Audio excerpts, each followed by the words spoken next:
저와 여러분의 인생 가운데 상처 없는 인생은 없을 거예요. 그런데 어떤 인생은 그 상처 때문에 나머지 시간들을 하나님 앞에 복되지 못하게 살아가는 분들이 있는가 하면, 어떤 인생은 상처보다 크신 하나님의 은혜 때문에 새로운 인생을 살아가게 되는 거예요. 상처라고 하는 표현으로 썼지만 상처라고 하는 단어 대신에 다른 단어 여러분 가져다 넣어도 될 것 같아요. 나쁜 나의 추억이나 나의 경험이나 나의 과거나 내가 경험했던 일들 모두 다 기억해내셔도 될 것 같아요. 그것이 우리들에게 영향을 주고 우리들의 앞일에 영향을 주게 될 건데요. 그래서 때로는 우리가 지금을 살아가면서 지금의 내 모습에 대한 원망과 불평을 과거의 어떤 사건과 상황, 사람들 때문이라고 말하면서 사는 이들이 있을 수 있겠죠. 근데 하나님께서는 저와 여러분이 하나님 섬기며 살아가면서 그렇지 않은 인생 충분히 가능하다고 말씀해 주시고, 어찌해야 그 인생 살아갈 수 있는지, 그리고 그 길 걸어가면서 우리가 혹시 넘어질 수도 있는 장애물들이 어떤 것들이 있는지를 성경 인물들을 통해 알려주시는 거예요. 오늘은 어떤 관점을 드리려고 하느냐면 이거예요. 성경 말씀이 누구를 위해서 기록되었을까라고 하는 거예요. 1번 하나님을 위해서, 2번 우리를 위해서. 우리를 위해서예요. 그러니까 다윗도 누구를 위해서 기록된 거냐면 우리를 위해서고, 오늘 성경에 입다라고 하는 인물도 누구를 위해서 기록된 거냐면 우리를 위해서 기록된 거예요. 하나님이 그 인물들을 통해 오늘 이 성경을 읽는 우리들이 어떤 삶의 과거를 가지고 있든 현재를 가지고 있든 어떤 미래를 맞닥뜨리고 있든 하나님께서 우리에게 살아갈 길들을 알려주시고자 성경 주신 줄로 믿으시기를 주의 이름으로 축원합니다. 그래서 제가 늘 이런 말씀 드리잖아요. 성경은 자와 같다. 성경은 자와 같다. 내 인생을 살아가는데 추측하면서 살아가는 게 아니라 하나님은 뭐라고 말씀하시는지 하나님의 자가 있어야 정확히 판단하고 바르게 살아갈 수 있게 되는 거잖아요. 그래서 하나님의 말씀이 중요한 거예요. 오늘은 무엇을 살피려고 하느냐 하면 상처보다 크신 은혜를 사모하며 살아가야 할 우리들이 나의 삶의 과거들을 한번 살펴보면서 오늘 인물 입다를 통해서 주시는 하나님의 마음을 저와 여러분이 살피려고 합니다. 먼저 11장 1절에서 3절 말씀 한번 읽도록 하겠습니다. 같이 읽겠습니다. 시작. 길르앗 사람 입다는 큰 용사였으니 기생이 길르앗에게서 낳은 아들이었고 길르앗의 아내도 그의 아들들을 낳았더라. 그의 아내의 아들들이 자라매 입다를 쫓아내며 그에게 이르되 너는 다른 여인의 자식이니 우리 아버지의 집에서 기업을 잊지 못하리라 한지라. 이에 입다가 그의 형제들을 피하여 높당에 거주하매 잡류가 모여와서 그와 함께 출입하였더라. 아멘. 우리가 상처보다 크신 하나님의 은혜를 사모할 때 제일 먼저 하나님이 우리에게 가져다 주시는 매뉴얼 이거예요. 따라합니다. 나도 변할 수 있습니다. 다시 한번 합니다. 나도 변할 수 있습니다. 라고 하는 하나님의 매뉴얼을 우리 가슴에 넣어야 돼요. 내가 어떤 과거를 살아왔던, 지금 어떤 상황을 살아가고 있던 하나님 앞에 상처보다 크신 은혜를 사모하며 살아갈 인생이라면 이 말씀 먼저 집어넣으셔야 된다는 거예요. 나도 뭐 할 수 있다, 변할 수 있다 라고 하는 말을 저와 여러분이 먼저 들어야 한다는 거예요. 제가 왜 이 말씀을 제일 첫 번째 말씀으로 정했냐 하면 입다에 대한 이야기를 11장에서 길게는 12장까지 읽어가다가 보면 큰 틀에서 전체적인 이야기가 하나 나와요. 그 이야기가 뭐냐면 입다의 에피소드가 몇 가지가 있거든요. 그런데 그 입다를 소개하면서 하나님께서 1절에서 3절에 그가 어떤 사람인지, 어떤 과거가 있는지, 어떤 배경이 있는지를 우리에게 알려주고 있어요. 이게 매우 중요하답니다. 여러분, 저와 꼼꼼히 한번 볼게요. 11장 1절 한번 보세요. 길르앗 사람 입다는 뭐라 그랬어요? 큰 용사였다 이렇게 말해요. 큰 용사라고 하는 말이 무슨 말이냐 하면 몸을 써서 싸움을 하는데 아주 탁월한 사람이었다 이런 의미라고 할 수 있겠어요. 그런데 그는 어떤 사람이었냐 하면 이런 사람이라는 거예요. 기생이 길르앗에게서 낳은 아들이었대요. 그러니까 여러분, 여기 기생은 그냥 음악을 연주하고 풍류를 하는 그런 거 아니고요, 몸을 파는 여인을 말해요. 성경에 나오는 또 다른 단어로 찾는다면 창기라고 할 수 있어요. 그러니까 몸을 파는 여인이었단 말이죠. 그러니까 입다의 아버지가 길르앗이라고 하는 사람인데, 이 사람이 몸을 파는 창녀와 잠을 자고 낳은 아들이 누구였냐 하면 입다였단 말이에요. 2절 잘 보세요. 그런데 2절, 길르앗의 아내도 그의 아들들을 낳았더라. 그런데 이 길르앗은 이미 뭐한 사람이라고요? 이미 결혼한 사람이었다는 거예요. 그리고는 그의 아들들을 낳았다 그랬으니까 이미 자기 본처에게서 아들들이 있는 사람이란 말이에요. 그러니 여러분, 입다는 어떤 인생의 출발이었는지를 여러분이 한번 꼭 생각해 보셔요. 그의 아내의 아들들이 자라매 입다를 쫓아내며 그에게 이르되 너는 다른 여인의 자식이니 너는 창녀의 자식이니 우리 아버지의 집에서 뭘 잊지 못할 거라고요. 어렸을 땐 몰랐어요. 그냥 어렸을 땐 그냥 이복 형제라 그냥 지났는데, 조금 시간이 지나다 보니까 저 입다라고 하는 사람은 우리 어머니가 낳은 사람도 아닐 뿐만 아니라 세상 사람들이 자꾸 수근수근 하는데 창녀가 나왔어, 창녀가 나왔어, 이 얘기를 머리가 커가면서 입다의 본처의 자식들이 듣게 되었단 말이죠. 그것도 창피할 뿐만 아니라 조금 더 시간이 지나니까 우리가 가져야 될 기업을 누구도 가져가게 될 것 같아요. 입다도 가져가게 될 것 같으니까 그럴 수 없다는 거예요. 우리 가문의 목치라고 우리에게 손가락질을 받게 하는 가정으로 만들어준 그 입다, 우리 집에 있게 할 수 없겠다 생각하고 그 배다른 형제들이 입다를 쫓아내었어요. 3절 말씀 보세요. 이에 입다가 그의 형제들을 피하여, 얼마나 들들 볶았으면 피했겠어요. 여기까지만 읽고 여러분, 이렇게 살아가는 인생이라면 그는 마음밭을 어떻게 하고 지냈을까요? 여러분, 밥을 먹어도 편치 않았을 거고, 잠을 자도 편치 않았을 거고, 누워도 편치 않았을 거고, 깨도 편치 않았을 거고, 일을 해도 편치 않지 않았겠어요? 그리고 그의 청소년 시절은 어땠을까요? 눈치가 생기기 시작하면서 왜 나는 이런 인생을 살아야 하는 거야? 왜 나는 이런 가정에 태어난 거야? 나는 왜 이런 부모를 만난 거야? 왜 엄마는 날 낳은 거야? 왜 아버지는 날 이렇게 태어나게 한 거야? 부터 시작해서, 그래, 너희들이 그렇다면 몸을 잘 쓰는 입다였으니까 내가 너희들 어떻게든 보복하고 복수하고 너희들 이거 다 안 갚으면 해줄 거야. 이런 수만 가지 생각을 때로는 높게 때로는 깊게 오가면서 그의 마음은 얼마나 강팍해졌겠어요, 여러분. 3절 중반을 보셔요. 이에 입다가 그의 형제들을 피하여 높 땅에 거주하며 뭐가 그에게로 몰려왔다고요? 잡류가 몰려왔대요. 제가 우스갯소리로 언젠가 설명해 드렸죠. 깍두기 아저씨들이라고.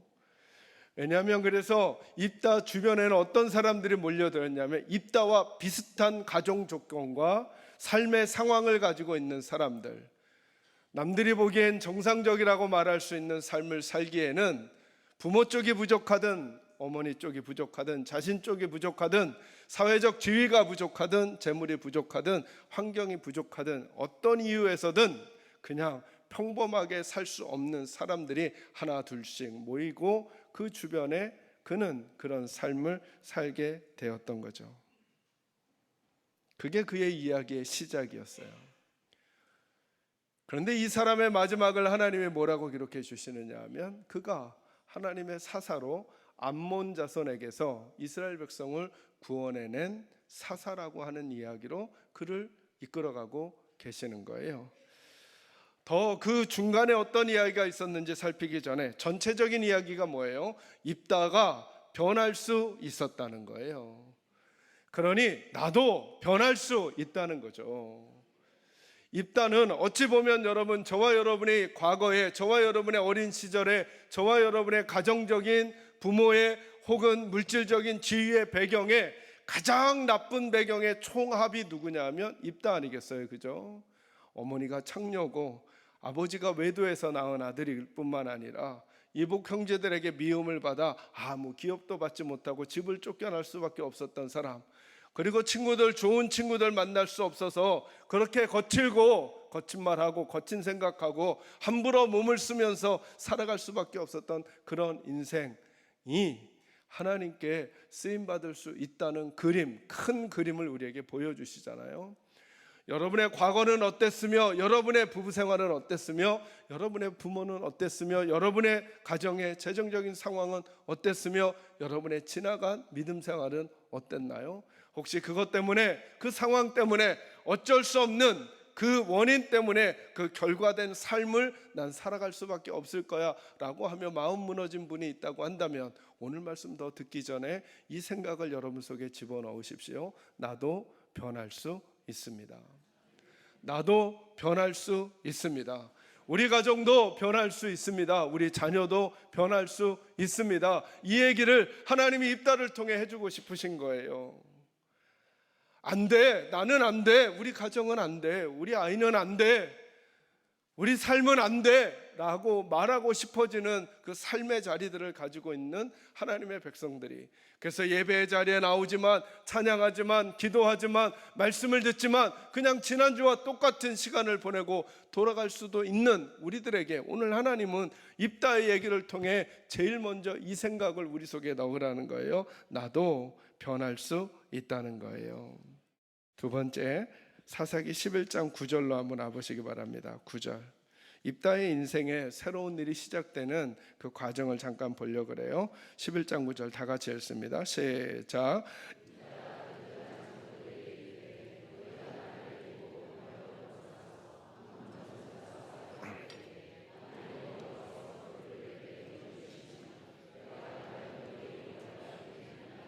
아멘. 여러분, 9절에서 뭘 주목해야 하느냐면, 입다의 말 속에, 입다의 생각 속에, 입다의 인생 속에 하나님이 관여되고 있다는 거예요.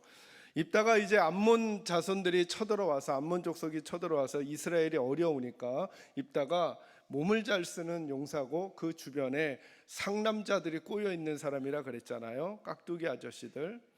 이들에게 누가 부탁을 오냐면 이스라엘의 장로들이 도움을 청하러 오는 거예요. 그러자 입다가 그 장로들에게 이렇게 말하는 거예요. 9절에 입다가 길앗 장로들에게 이르되 너희가 나를 데리고 고향으로 돌아가서 암몬 자손과 싸우게 할 때에, 그가 이렇게 말해요. 만일 누가요? 여호와께서 그들을 내게 넘겨주시면 내가 과연 너희의 머리가 되겠느냐 라고 하면서 그의 인생에 누구를 개입시켜요? 하나님을 개입시키고 있다는 걸 주목하시고요. 자, 29절로 한번 와보시기 바랍니다. 그렇게 과거가 있고 상처가 있고 아픔이 있었던 입다의 인생 가운데 29절 다 같이 읽습니다. 시작. 이에 여호와의 영이 입다에게 임하시니 입다가 길르앗과 므낫세를 지나서 길르앗의 미스바에 이르고 길르앗의 미스바에부터 암몬 자손에게로 나아갈 때에, 아멘. 29절 초반부에 누구의 영이 입다에게 임해요? 여호와의 영이 입다에게 임해요. 여러분, 두 번째 말씀 따라합니다. 상처를 넘어 하나님을 만나야 합니다. 여러분, 어떻게 우리가 내 인생이 변할 수 있겠습니까? 여러분, 우리가 인생을 바꾸려고, 인생이 변하려고 늘 우리가 제일 많이 쓰는 방법이 뭐냐 하면 결단하고 각오하고 결심하는 거예요. 그죠? 각오하고 결심하고 이를 악물고 또 결심하고 각오하는 거죠. 근데 우리 살아봐서 알죠? 그렇게 결심하고 각오하고 또 다짐하고 또 다짐했는데도 자꾸 우리가 넘어지는 우리를 보게 되는 거예요. 아마 여러분 입다도 이 과정을 거치지 않았을까요? 어린 시절부터 창녀의 아들로 태어나 아버지 집에 들어가 봤더니 거기에 다른 아버지의 아내가 있고 그 아버지의 아내가 아들들을 낳아서 그 안에 살아가면서 그는 아마 그 속에서 내가 어떻게 생존할 수 있을까 여러 가지 방법, 때로는 순응하면서 때로는 반항하면서 때로는 공격하면서 때로는 공격을 받으면서 살아갈 방법들을 수도 없이 고민해 봤었겠죠. 그죠? 그랬던 그의 인생에 인생다운 인생으로 살아가기 위해서 그에게 다가왔어야 되는 분이 하나님이셨던 거예요. 그리고 그는 그의 인생에 하나님을 개입시켜요. 그 고통 속에 이렇게 살아도 되는 거 아니에요? 망가지며 살아도 누구도 말할 수 없는 상황이 입다 아닌 거예요? 난 그냥 대충 살아버릴 거야. 내가 주어진 이런 상황에서 내가 뭘 더 긍정적으로 열심히 살아. 난 나한테 조금이라도 해를 끼치는 사람 그냥 안 두고 내가 더 물어뜯고 더 해를 끼치면서 살 거야. 내 몸 나 아니면 누가 지켜줘 하는 마음으로 살아간다고 한들 누가 입다를 향해 손가락질 할 수 있겠어요? 아니, 손가락질 하겠죠. 그래, 출신이 저러니 저 인생이 뭐가 다른 소망이 있겠어 할 수 있을 텐데, 이게 웬일인가요? 입다의 인생 속에 한 분의 이름이 자꾸 개입되고 있어요. 하나님이 그의 인생에 개입되고 있더란 말이죠. 그러니 만약에 여러분 성경을 통해 하나님께서 오늘 우리에게 이 말씀을 해주신다고 저와 여러분이 깨닫기만 한다면, 그래, 그러니 몸이 아픈 나에게 하나님이 개입하시기만 한다면, 빗나가 있는 내 자녀의 인생에도 하나님이 개입하시기만 한다면, 주저앉아 있는 것 같은 우리 가정에 하나님이 개입하시기만 한다면, 세상 밑바닥 같은 인생이라고 할 수 있던 입다의 인생에도 새로운 인생이 가능하다면, 오늘 우리에게도 새로운 인생이 가능할 것이라고 하나님은 우리에게 지금 말씀해 주고 있잖아요. 상처보다 크신 그 상처를 넘어 상처를 다루어 내시는 하나님을 만나는 저와 여러분이 될 수 있기를 주의 이름으로 축원합니다.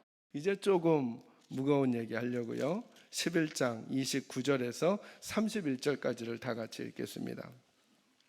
11장 29절에서 31절 다 같이 읽습니다. 시작. 이에 여호와의 영이 입다에게 임하시니 입다가 길르앗과 므낫세를 지나서 길르앗의 미스베에 이르고 길르앗의 미스베에서부터 암몬 자손에게로 나아갈 때에 그가 여호와께 서원하여 이르되 주께서 과연 암몬 자손을 내 손에 넘겨주시면 내가 암몬 자손에게서 평안히 누구든지 내 집 문에서 나와서 나를 영접하는 그는 돌릴 것이니 내가 그를 번제물로 드리겠나이다 하니라.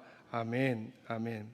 세 번째, 마지막 세 번째는 이거 한번 조금 긴데 한번 따라해 주세요. 나의 기질과 나의 성향이 하나님의 은혜를 제한하지 못하게 하라.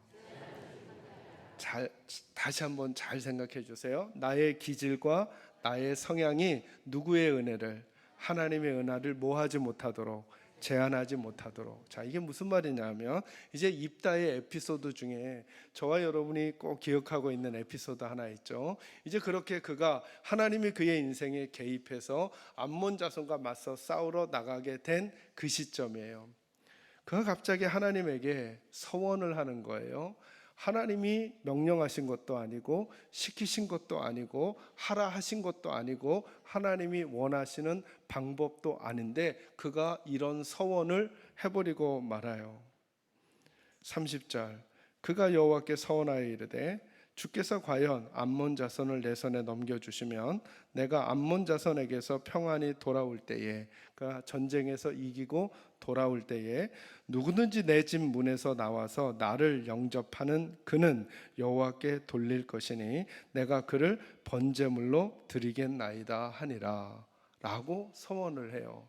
이게 무슨 말이에요? 전쟁에서 이기고 집으로 돌아올 때 집 문에서 제일 먼저 나와서 자기를 맞는 그는 혹은 그것은 하나님 앞에 번제물로 드리겠다는 거예요. 뭘 염두에 두고 했는지는 모르겠어요. 아니면 승리가 그렇게 다급하니까 그렇게 서원했는지 모르겠어요. 이 서원을 드리는데 여러분 아시다시피 34절로 와보세요. 입다가 미스바에 있는 자기 집에 이를 때에 보라 누가 나와요? 그의 딸이 소고를 잡고 춤추며 나와서 영접하니 이는 그의 누구라고요? 무남 동녀래요. 딱 하나밖에 없는 자식인데 누가 나왔어요? 아이러니하게도 딸이 나왔어요.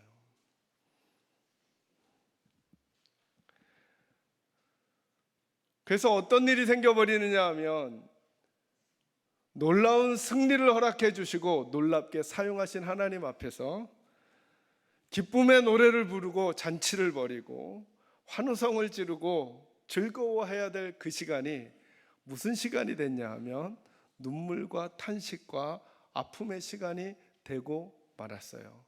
하나님은 은혜의 자리를 베풀어 주셨는데 입다는 눈물의 시간을 보내게 되었죠.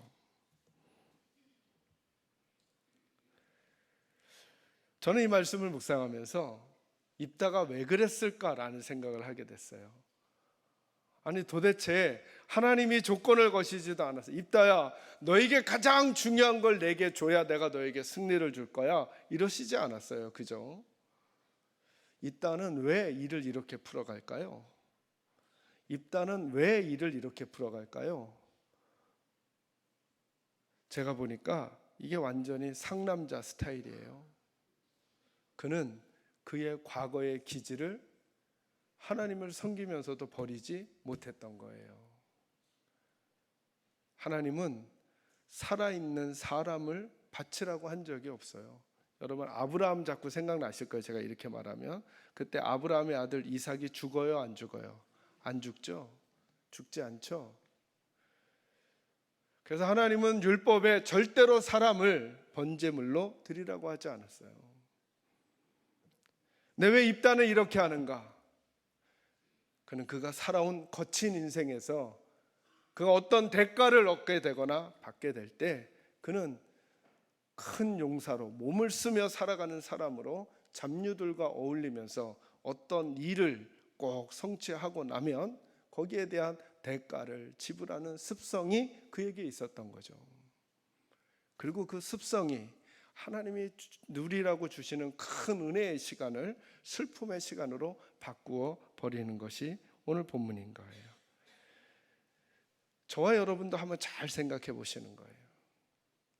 저와 여러분도 하나님이 우리에게 주시는 은혜의 시간이 있는데 그 시간에 내가 이전에 가지고 있었던 내 기질, 내 성향이 직분을 얻었어도 그 은혜를 받았어도 그 위치에 있었어도 바뀌지 않으면서 하나님의 이름으로 함부로 내 기질이 표현이 되고 내 성향이 표현이 되고 내 성질이 표현이 되고 내 방법이 표현이 될 때 그때 도리어 하나님의 은혜가 우리에게서 제한되고 있는 것은 아닌가를 잘 살펴보셔야 돼요.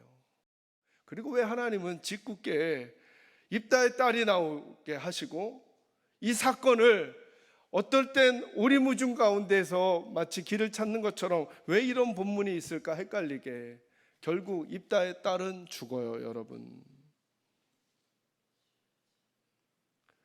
여기서 우리는 빨리 깨닫죠. 뭐는 함부로 하지 말자. 그거 깨달으면 아주 작은 걸 깨달으시는 거예요. 잘못된 서원을 돌이킬 생각을 안 해요. 입다가 어떻게 해야 될까요? 하나님께 무릎 꿇고 싹싹 비셔야죠. 하나님 잘못했어요. 제가 그때 오버했어요. 제가 그때 오버했어요. 여러분도 한 번쯤 다 해보셨죠? 제가 그때 오버했어요. 그리고 서운한 거 지금도 안 갚으시는 거 있으시죠? 딸을 주는 문제까지는 아니더라도 그 문제 정도까지 아니면 서운하신 거 갚도록 하셔야 돼요. 그런데 못 갚겠어요. 그럼 어떻게 하실까요? 제가 아까 알려드렸잖아요. 무릎 꿇고 싹싹 하나님께 비세요. 하나님 죄송해요. 제가 그때 오버했어요. 제가 그때 너무 오버했어요. 왜요? 우리 하나님은 우리의 아들을 우리의 딸을 번제물로 바치라는 분이 아니셔요. 도리어 당신의 아들을 십자가에 주신 분이죠. 놀랍죠 여러분? 우리의 딸을 요구하거나 우리의 아들을 요구하시잖아요. 혹 그렇게 말했다면 하나님께 죄송하다고 말씀드리고 우리를 너무나 사랑하기에 아들까지 주신 그 하나님의 사랑을 의지하며 살아야죠. 근데 여러분 믿음 생활을 하면서 처음 예수님 만났을 때 하나님 앞에 가지고 있던 그 열정의 마음이 시간이 지나면서 직분을 얻게 되고 경험이 쌓이고 지식이 쌓이고 교회가 익숙해지면서 저와 여러분의 성향과 기질이 하나님의 은혜보다 앞서게 되면 정말 행복하고 즐거워야 되는 하나님의 은혜 누리는 믿음의 삶이 도리어 더 눈물과 한숨과 탄식이 되는 걸 입다를 통해 보여주시는 거예요. 여러분, 저와 여러분의 인생의 시간이 더 길어지고 깊어지더라도 저희들은 우리들의 기질과 성향이 하나님의 은혜보다 앞서지 않도록 하나님의 은혜를 제한하지 않으며 그 은혜를 누리며 살아갈 수 있는 하나님의 백성들이 꼭 되시기를 주님의 이름으로 축원합니다.